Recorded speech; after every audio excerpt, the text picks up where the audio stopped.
Hey guys, what's up? Sword Art Online 2, Episode 2.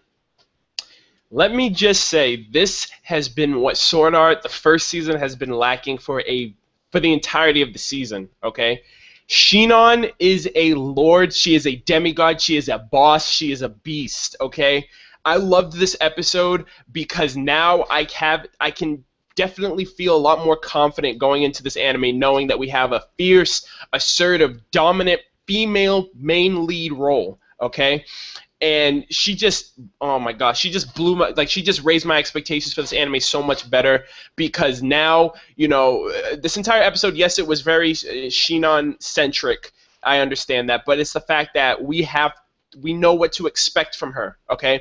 We see what she's like from a gamer's perspective. We see what she's like, at a competitive, strategic perspective, pertaining to what she did this episode. And at the very end, as well as the fact that she got her own centric ending pertaining to, her development, her outside life, what she's like, and stuff like that emotionally. I loved her. I love her. One episode, that's all it took. One episode, and they did it so well because they just set my hopes so high because, I mean, let's be honest. Season 1 had a lot of lackluster female roles, very weak, very, naggy, and just played the damsel in distress role. We had Asuna, Lifa, who else? Silica and Liz, the four main girls. And each one of them, they came off as likable, and then as you got more in depth to them, they just seemed like they always needed someone there to help them. They were always a damsel in distress. Shinon can handle her own, okay? She can dish it, and she can take it. And I just love that about her, that she doesn't need anyone to tie her down. She doesn't need no man like Kirito to come save the day. She's just a badass, and she does shit the way she needs to. She does things right. She has a cool, calm, collected mind. She's strategic. I just loved everything about her this episode. So first off, she is the best sniper in the game. She's the best sniper in Gun Gale Online. She's a part of a player hunting raid, player hunting squad, and this episode she was pretty much sent out to deal with these players. One thing that I will say though I didn't really like about the episode, the only thing I probably didn't like about the episode, is that they used some clip, the last like a minute or so of clips for the last few seconds of the last episode and reiterated that this episode. So I was just like, it's whatever, but it was just something that I noticed I had to say. But she is very strategic and she is very fierce. She came in, she found out about that dude, that behemoth guy. He was very sketchy, and she was like, hey, I don't trust this guy. I need to take him out first. Her squad leader was like, nah, we'll take him out. All right, we don't know what he's working with. And the fact that she was able to strategize and work around the fact that he had a minigun and, reassess the situation and take control and, keep everyone in cool composure was really great, because that squad leader, I don't know if he was the leader, the guy with the cowboy-looking hat, but that guy was being a pussy, all right? Like, dude, you're in a video game. Your real life is not at stake. You're not going to die if you die in the game. You're not going to die in real life. It's not the death gun, okay? You're in a video game where you're too afraid to die, all right? You don't want to admit defeat, but at the same time, you were shaking in your boots. So I was just like, dude, are you serious? Shinon just grabbed him. He was like, how the hell are you not going to be able to die in a game? Like if this was a real situation, you'd be done. So I definitely like how she took the reign. She took the reins and she kept everyone under compression. She kept everyone, in composure and kept everyone, ready and together. She set up the plays. She got the drop on them, and she was caught off guard a few times too, especially when that guy came out with the minigun. She seemed really devastated because of the fact that that wasn't something they were expecting. I will get to the arsenal aspect of the episode as well, but I just I feel like I'm fanboying at this point, but she just does everything so well. She was cool, calm, collected, especially towards the end of the episode when she gets her leg blown off and she still has, that fierce look in her eyes like, I'm going to kill you. It doesn't matter. It's over. And she just comes in with the smooth fucking finish, the fashion finish of that headshot right coming down through him, uses the recoil to flip behind, and she just did it with flair, and she looks like such a lord. But, on the aspect of the fact that she seems somewhat aggressive, but at the same time somewhat reserved. especially in her real life. When she came out of the game, she was talking about, I need to get stronger. And I feel like in her real life, she is very petite, she is very reserved, she is somewhat of a loner, especially when you analyze the ending.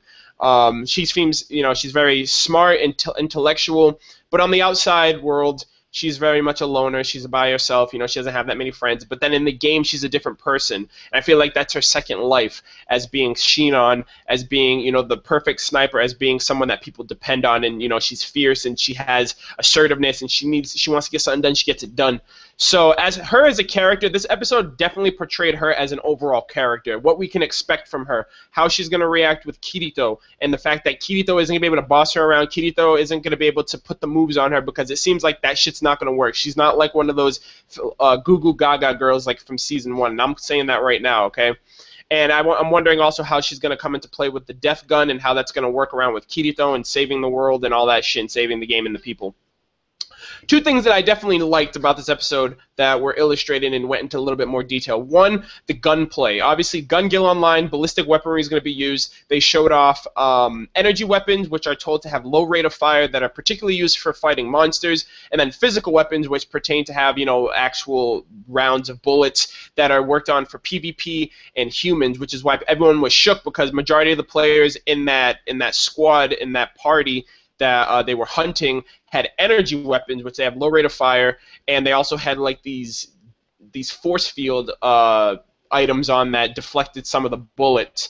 But when it comes to physical damage, when it comes to actual ballistic weapons, like with bullets, that's where the players are actually in jeopardy and they actually have to be careful, which is why the minigun was such a high caliber because it had all those bullets and it just shredded through the terrain like it was nothing. Speaking of terrain, that's the second thing I want to mention, the fact that we get some different type of terrain. Majority of the episode was done on a wasteland type of terrain, and then also we get note at the beginning that there is also dungeons where you can actually fight monsters, get loot, which is what Sinon was doing at the beginning when she got that brand new sniper. So those are two things that were also lightly detailed, I guess you want to say, that I mentioned, and that I noticed that I wanted to mention. But overall, dude, the end of the episode, it pains me to say this, but the end of the episode, when we go back to Alfheim Online, we see the 4 girls. We see Lifa, Asuna, Silica, and Liz. And after seeing Sinon and what she's done this entire episode, they seem so basic. They're fighting, that freaking plant monster that they've already fought in the past, and they're all working together to do it. And I'm just thinking to myself, Sinon would have taken care of that in like 2 seconds. So I don't know. I hope they don't come across her because I feel like she'll put them all in their place. Like, you guys are weak. You guys, you guys are. I don't know. I just feel like Sinon is too assertive to the point where like she puts these other girls to shame. But at the end of the episode, Kirito's talking to Asuna. He needs to tell her something. Basically, I feel like he's just going to talk to her about, he thought this game was behind him. He thought, the danger was over, but he has to go back in once again, save the world, save the game world and stuff like that, find out who's causing all these deaths and put a stop to it, because I feel like he does feel like he's obligated, because from part 1, from Aincrad to Alfheim to this, it seems like he is somewhat destined to deal with this, and he is, he has the expertise to deal with it. But overall, this episode was phenomenal. I loved the ending, how it was very centric towards Sinon. It was very had somewhat of an emotional tone to it as well. But I love this episode. Sinon has so much high expectations for me right now. I have so much looking forward to her in terms of her being a badass, in terms of her, dealing with her own shit, and, Kirito and how they're going to work together, how that's going to work out, and if she's eventually going to get dreamy and fall in love with him. I hope not. But overall, very good episode, very good second episode, very good introduction to this character. Episode 3, I feel like it's going to get more in-depth with Kirito, him joining the game, learning the ropes, stuff like that. But overall, that's my review. Let me know what you guys thought about it. If you guys liked the episode as much as I did, what do you guys think about Sinon? Do you think she's a lord as much as I do? All that stuff in the comments. Also, be sure to like and subscribe if you haven't already. I greatly appreciate that. But this episode was phenomenal, and I will see you guys next week for episode 3. Take care.